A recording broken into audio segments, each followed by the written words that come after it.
يعني نادي الزمالك والله دايما بيبهرك. يعني هو الخوض في الاعراض دلوقتي تطور من رؤساء انديتهم اللي بيطلعوا يشتموا بالام والاب، جمهورهم اللي بقاله سنتين بيشتم امام عاشور بمراته، بيشتموا بزوجته، دلوقتي زيزو بيندعوا على اسم مراته في المدرج.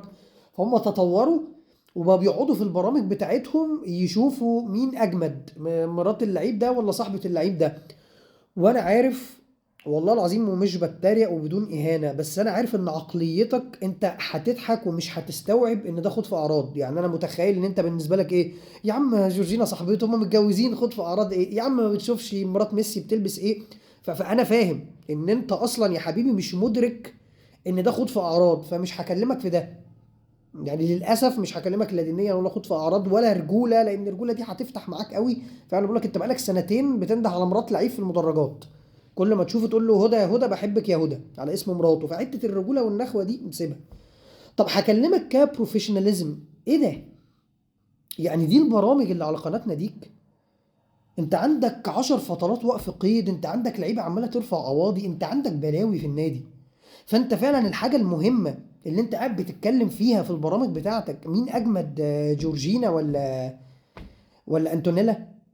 يعني انت كمشجع يعني سيبك تمام بعد ما هتشوف الفيديو ده وانت مالك يا اهلاوي هوب حراق والتفاهه اياها دي. طب انت بجد بقى يعني لما بتقعد مع نفسك انت حاسس ان انت تمام مفيش مشكله؟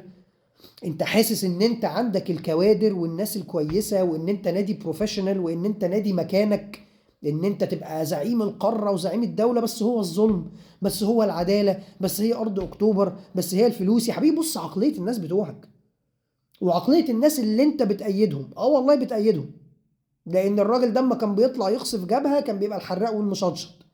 فرح علي ما كانت بتطلع تقعد تشتم في زيزو ولا بتشتم في امام لما مشي ولا بتشتم في النادي الاهلي، بيبقى يا ست ب 100 راجل الله عليك. فما تقعدش ايه جو بتاع ومين قال لك ان انا راضي وما احنا عارفين ان النادي فيه منتفعين ولا لا. انت اللي بتوصلهم لكده.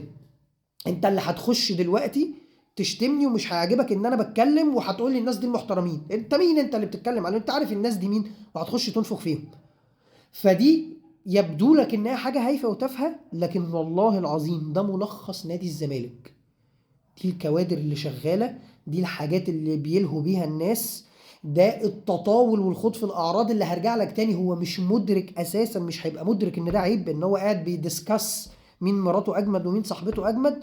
وده المشجع اللي هيخش دلوقتي يقول لي لا الناس دي جامده والناس دي محترمه ويخش يشتمنا. ده ملخص حياه نادي الزمالك.